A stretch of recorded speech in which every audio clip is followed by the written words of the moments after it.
Oiê, eu sou Jéssica Marcelo e você está no Elas Sim. Entra, senta, porque hoje a gente vai ter Potência da Mulher na TV. Nós hoje vamos apresentar um episódio que vai ser transmitido pela TV Zumbi e pelo canal Universitário de São Paulo.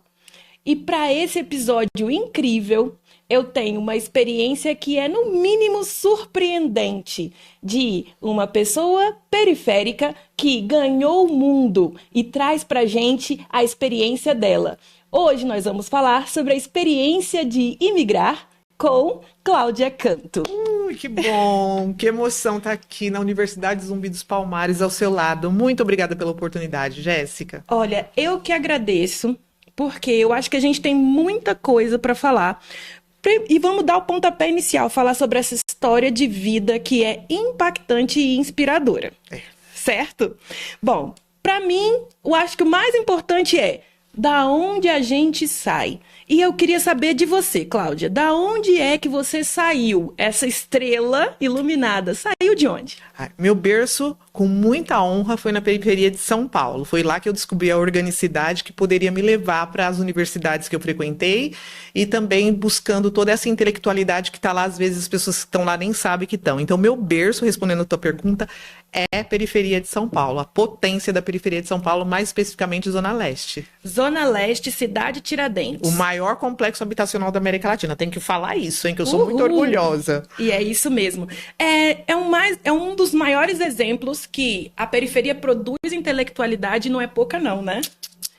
Tá certo. Bom, essa história começa com uma leitora ávida que fica apaixonada pelos clássicos. Acho que não tinha ninguém melhor para você estar do lado que não fosse Machado que tá aí, né? Sou machadiana até as patas. A fina ironia de Machado moldou a minha vida, porque quando eu adentro a literatura do Machado, o meu vocabulário ficou mais refinado e os menininhos que não me olhavam, eu fiquei boa de conversa. E não é chaveco não, hein, Jéssica? Chaveco é pros fracos. Eu fiquei boa na conversa mesmo, já que eu não tinha a estética da mídia, eu tinha um bom papo, foi dos livros que eu comecei a abrir esse vocabulário, e ganhar mais vocabulário. Começou com Machado mesmo. A gente roda e cai nos olhos de ressaca, de cigana oblíqua e dissimulada. Que orgulho.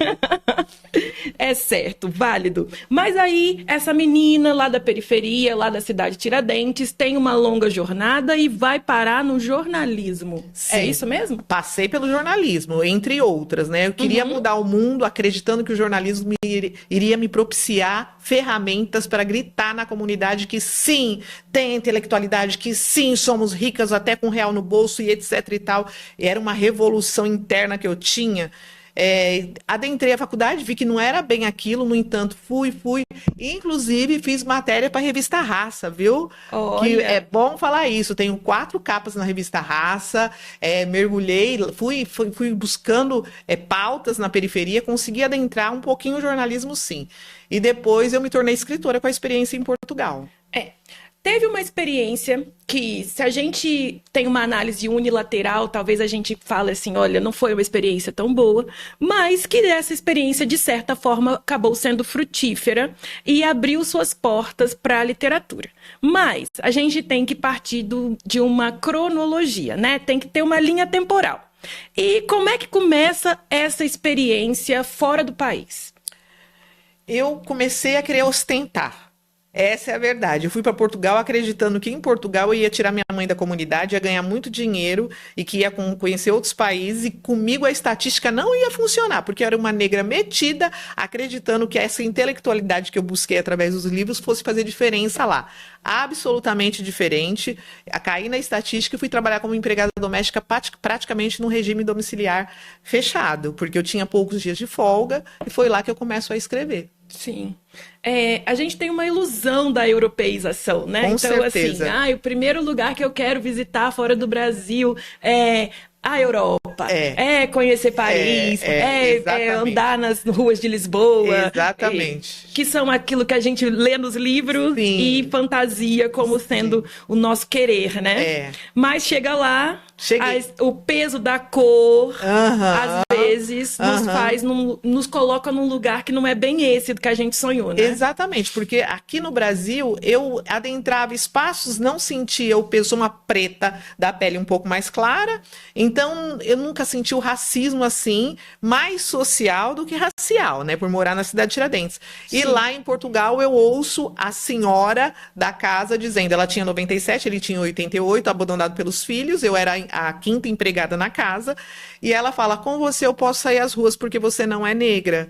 E aí, mulher, eu fui entender onde eu estava e todo esse desafio da consciência racial, que é muito importante, eu comecei a ter em Portugal. Quando eu volto, eu me tornei uma militante feminista mais do que eu já era, então eu voltei com uma cabeça extremamente expandida, e não financeiramente, mas com um livro ali e o dedo em riste para poder ocupar esse lugar que me foi negado até eu mesma criar um caminho. Então, foi um ano... Praticamente, não chegou a um ano. De uma jornada bem cheia de percalços, né? Foi muito difícil. Mas, de certa forma, também foi uma jornada interna, uma jornada para dentro. Muito, falou tudo. E essa jornada para dentro mostrou para você duas coisas que a gente consegue perceber no seu discurso de maneira exemplar, que é o feminismo bem forte e proeminente e entender os conceitos de colorismo, né? Sim,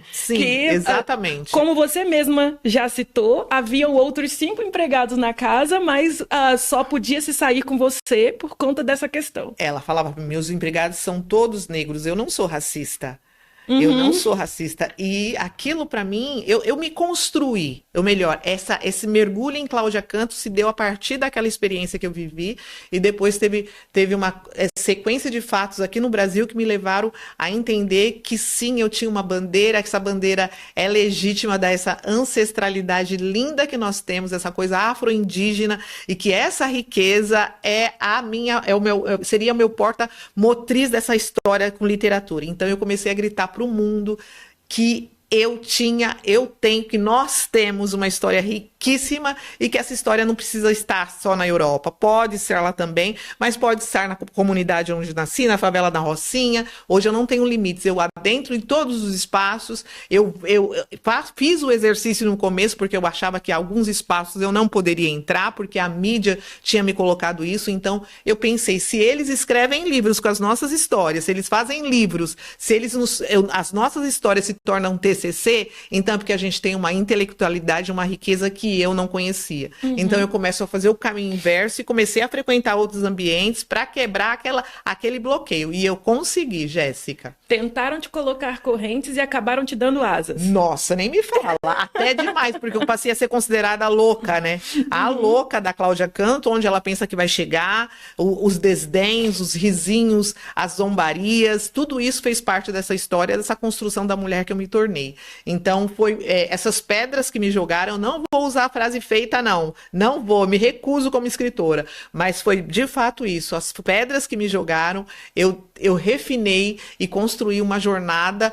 Obviamente que tiveram pessoas que me ajudaram, mas eu ali na frente, eu falo que eu sou a Anitta das letras. Hoje eu tenho 24 livros, eu nem acredito que eu consegui construir tudo isso, abrir minha própria editora, porque era não, então peraí, deixa eu construir. Eu vou só fazer esse adendo que é importante, depois eu te permito perguntar mais, mas eu falo demais, Jéssica. Mas eu descobri através de um palestrante que tem uma tríplice em torno da literatura que era interessante seguir para você se tornar um escritor de sucesso. Sim. Que era ter uma assessoria de imprensa, que era ter uma editora e que era se tornar palestrante. Eu não tinha um gato para puxar pelo rabo, e também se tivesse, porque eu sou protetora dos animais, jamais faria isso. Se eu tivesse um gatinho para eu acolher, não teria sido tão difícil, mas aí eu fiz a minha editora, publiquei meus livros, depois eu fui para a Fundação Casa, ministrei palestras, e já que eu não tinha dinheiro para pagar uma assessoria de imprensa, mas espera aí, eu tinha adentrado o jornalismo, eu poderia ser a minha própria jornalista, então eu inventei um pseudônimo, e não me condene, primeiro vai lá e fala com o Machado de Assis, que começou essa lenga-lenga, ele tem inúmeros pseudônimos, então a Cláudia Canto com uma só não vai para cadeia, não é falsidade ideológica, eu ligava para as produções da TV e etc e tal, conhece o trabalho, eu não vou falar, antes eu falava, eu sou a Estela de tal jornal, não falo mais isso, mas eu inventei um jornal aí muito famoso no Brasil, com muita credibilidade. Nas minhas palestras eu conto. Aí eu inventava, eu sou a Estela de tal jornal e conhece o trabalho de Cláudia Canto? Não, mas como? Deveria. Então, mas que absurdo! E quando eles me pediam para eu fazer matéria para colocar no jornal, aí a coisa pegava. Mas aí eu consegui adentrar alguns programas de televisão que eu não fui bem, não vão lá, pelo amor de Deus, não vão nessa história de Cláudia Canto na TV, vem aqui agora com a Jéssica. Mas enfim, eu fiz tudo sozinha, com muita insegurança Eu acho que o processo tudo é processo, né? Então a gente passa por situações em que a gente não tá tão seguro, em que a gente desenvolve o discurso. E aí, assim, hoje você está muito mais ambientada com a câmera, tá vivendo muito melhor esse momento, né? Agora eu tô curtindo, eu tô aqui com você falando com uma velha amiga. Isso, mas foi as burradas, ou melhor, os equívocos, que eu não fiz burrada nenhuma, adoro os burros, os equívocos que eu fiz por causa de toda essa insegurança. Mas enfim, agora eu tô trabalhada. Pronto. Então tá. Aí fomos para Portugal, tivemos essa jornada que foi para além mar, mas também foi para dentro. E aí depois a gente volta para o Brasil.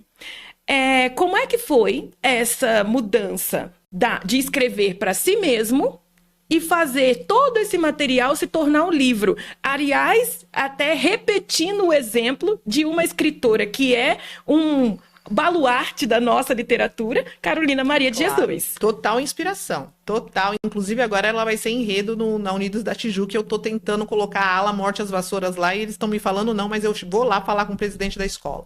De qualquer forma, como foi, respondendo a tua pergunta, a jornada foi muito difícil, desafiante, eu espero que as escritoras negras que venham não sofram tudo o que eu sofri, tem nada de alegria, essa aspas, a autoajuda que tem das minhas palestras, que eu nem gosto disso, que eu falo, nossa, eu superei, ai gente, eu não devia ter superado tanto assim, não deveria ter sofrido tanto assim, eu quero facilidade, mas enfim, tudo isso que foi um desafio, e eu hoje, a partir do Morte às Vassouras, que eu comecei, hoje ele foi para o inglês, eu acabei de voltar da Itália, virou tese na Universidade Nova de Lisboa, virou material de pesquisa da Universidade de Oxford, tudo isso a gente plantando ali. E aí depois eu comecei a escrever histórias de mulheres brasileiras na Europa, que foi o meio que eu achei na literatura para ganhar o meu dinheiro e para viver da literatura. Com certeza. Bom, aí você tinha o material, você tinha o livro pronto, ele estava todo moldado. Como é que foi fazer esse livro, que estava pronto, moldado, ser publicado? Olha, a experiência factual que me empurrou para frente, falou, para de sonhar, negra, vai e faz a tua história, foi que o dinheiro que eu trouxe de Portugal, eu praticamente gastei tudo, porque eu via no Google onde tinha uma editora, eu não mandava pelo e-mail. Eu ia para o interior de São Paulo, eu ia para outro estado, porque eu queria mostrar a minha cara e falar, olha aqui, tem a Cláudia Canto, que tem esse material, então eu chegava junto. E aí, nossa, viajei muito, e na última que eu fui, ela pegou o meu livro e colocou, ela falou, eu gostei muito como que fala? O charme da elite brasileira que não te fala na tua cara, querida, é o seguinte, não vai ser fácil, vai por esse caminho, mas não falam para você. Então, o que me falavam, olha, não é agora, eu vou ler, não sei o quê, não sei o quê. E eu acreditava naquilo. Essa última, ela falou, olha, eu gostei de você, o seu livro é bom, uma temática interessante. Quando eu voltei, saí toda feliz, fui lá no interior de São Paulo. Quando eu fui embora, que eu esqueci algo lá na antessala, que eu voltei, ela pegou o meu livro e colocou no armário com inúmeros escritores que sonham em publicar. Naquela hora, minha ficha caiu e eu falei, não vai ser dessa forma. Fiz um empréstimo no banco e me autopubliquei.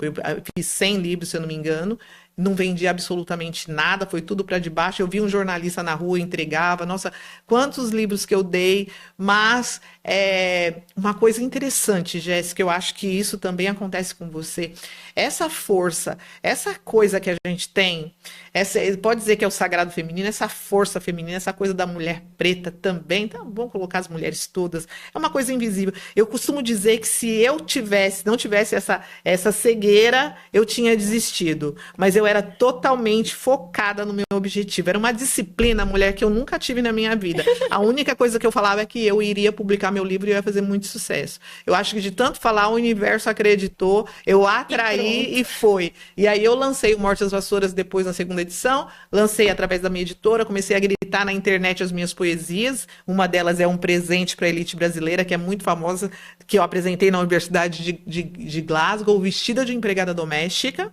Nossa. Falei para eles, um presente, mas depois isso é outra história. Quero te falar que eu consegui publicar o livro, eu consegui gritar, eu acho que eu gritei mais, a Cláudia Canto se tornou mais personagem do que o próprio livro. O Morte às Vassouras empurrou a Cláudia Canto. E foi assim que eu lancei, e aí eu tive apoio da doutora Margaret Anne Clark, que depois me levou para Oxford.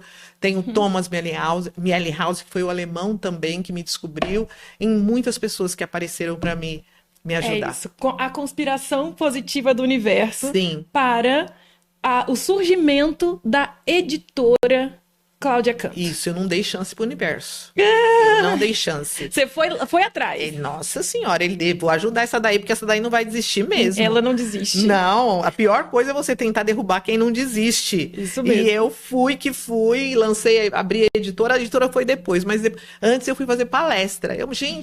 O homem lá falou que tem que fazer palestra, mas como eu morria de vergonha de falar em público, Jéssica, como que eu vou fazer palestra, mesmo não sei o que. E lá o universo gritando, é palestra, eu tenho que falar sobre o quê? E aí eu falei, eu vou falar com os meus iguais. Aonde tem essa ponte que nos une, que é a desigualdade social, o povo preto e tal, já sei. A minha personagem, a minha assessora de imprensa, ligou para a Fundação Casa, e lá foi o primeiro lugar que eu ministrei palestra. As minhas mãos tremiam, eu nem usei microfone, Jéssica, porque se eu tivesse pego no microfone, eles iam perceber a minha insegurança. E aí eu falei, meu Deus... E foi coisa de Deus, da espiritualidade. Não tem outra explicação. Então, olha, nesse momento, eu vou pedir para você mostrar pra gente qual foi essa sua primeira pérola, que a gente precisa mostrar para as pessoas que estão em casa, né? Esse aqui que é o Morte às Vassouras. Morte a todas elas. Pois então, gente, olha só. Já tá na quinta edição? Tá na sexta. Esse daí é ainda a versão antiga. Pronto, já estamos na sexta edição. Quer dizer, sucesso, né? Eu fiz acontecer, viu, Jéssica? Gente, esse aqui então foi o estopim, foi a virada de chave. Meu primogênito. Depois disso veio muita coisa, né? Ele mostra o italiano. Gente, como assim? Como é que eu vou deixar passar? Isso. Eu agora vou até fazer curso de italiano, Tá porque eu quero ler essa versão. E tá em inglês também. E ele que me levou para a Universidade de Oxford. Pois sim. E esse foi o primeiro, foi o pontapé inicial, foi o primogênito. Meu primogênito. Da sua dinastia, mas a editora não parou. Agora, olha só, esse daqui é o que vem me mantendo até agora na carreira edificante da literatura. Eu estou escrevendo histórias de mulheres brasileiras na Europa.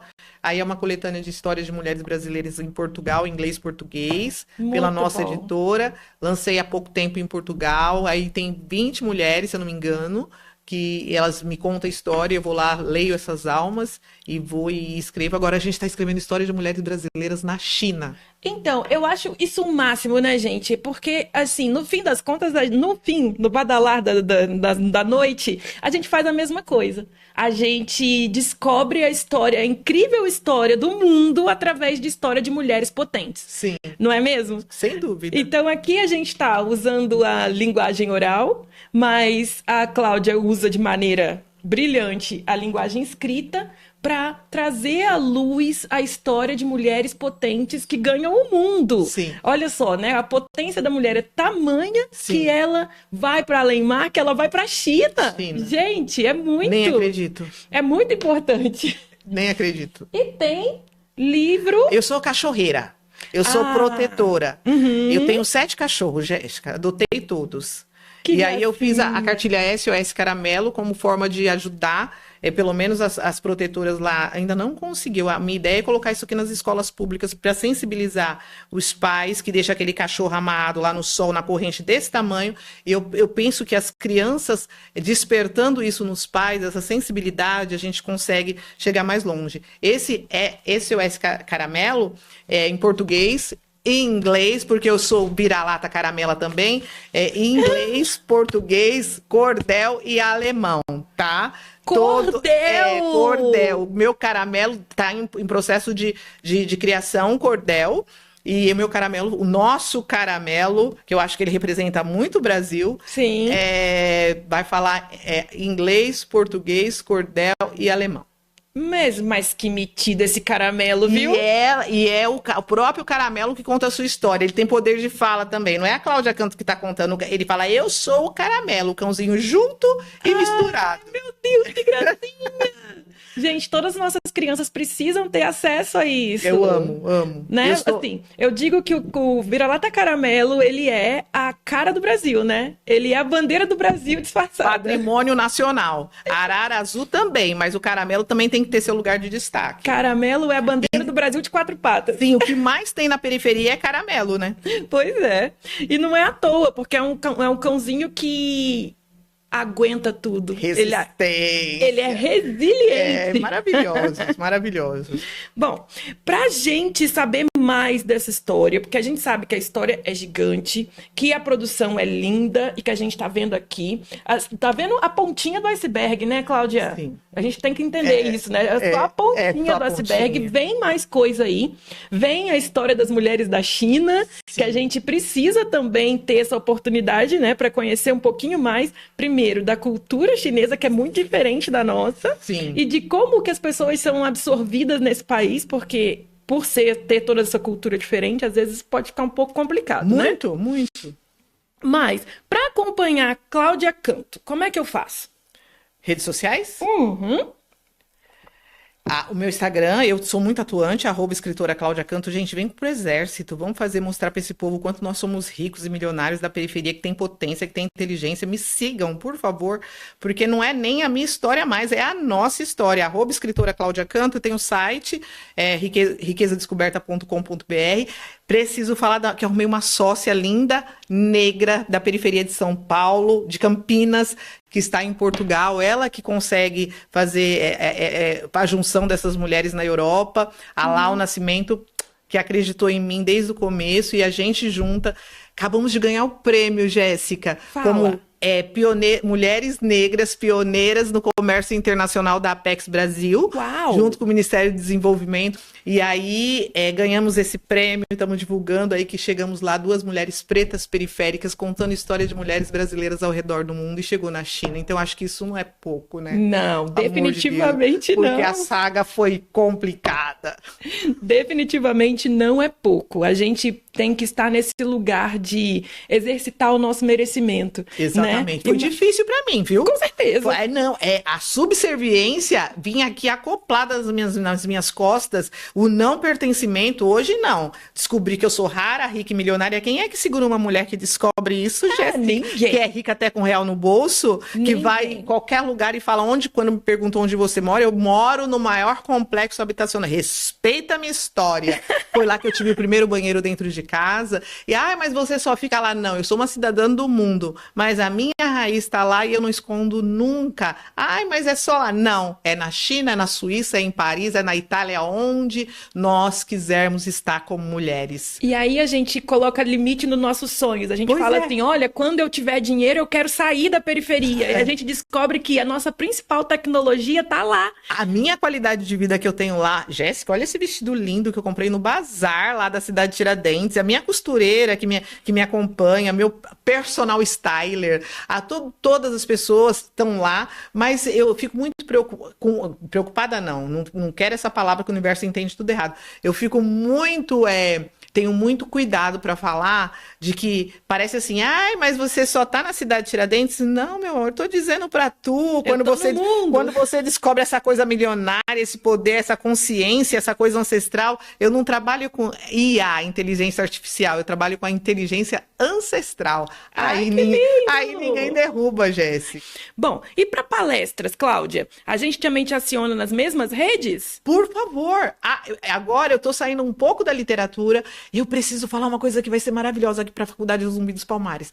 Jéssica, eu Cláudia Canto, olha o orgulho que eu tô falando isso, junto com a Renata Freire, Cadu Toschke, a gente está começando a escrever a história do Visconde de Jequitinhonha, que foi contemporâneo do Machado de Assis e criou as leis que antecederam a abolição no país. Um homem negro que viajou à Europa, foi para Coimbra no finalzinho do século XVIII, foi o primeiro negro a estudar na Universidade de Coimbra, a qual eu estive há pouco tempo e peguei o diploma dele nas mãos, com muita emoção, e ele foi neto de uma escravizada, e ele criou as leis, fez direito, estudou direito, voltou para o Brasil, trabalhou nas lutas a favor da abolição, e foi o primeiro maçom. Acabei de voltar da maçonaria no Rio de Janeiro. É uma história maravilhosa. Nossa, gente. Ele foi senador, foi presidente do Banco do Brasil. Pouquíssimos negros, até advogados, sabem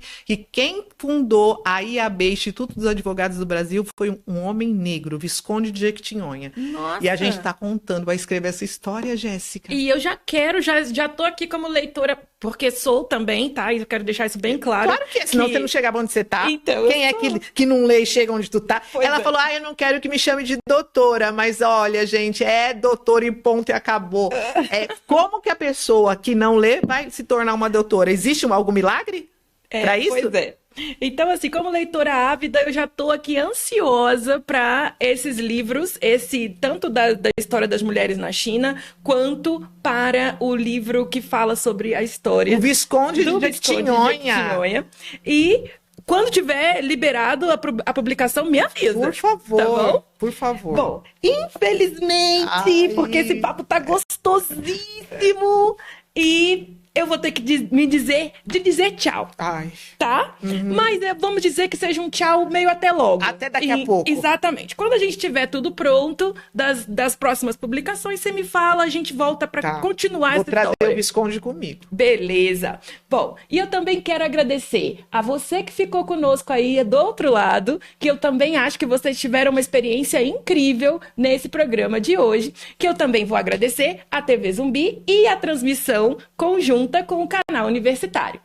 Muito obrigada. Claudinha, você quer dar um tchauzinho pra galera? Bem rapidão? Bem rapidão. Gente, me chamem para fazer palestra, ministrar palestra Riqueza Descoberta. Eu conto essa trajetória com os atalhos que eu segui. É muito interessante. Riqueza Descoberta. Beijo, muito obrigada, Jéssica. Obrigada a todos vocês que estão nos assistindo. E você esteve no Elas Sim. Muito obrigada pela sua presença. Tchau!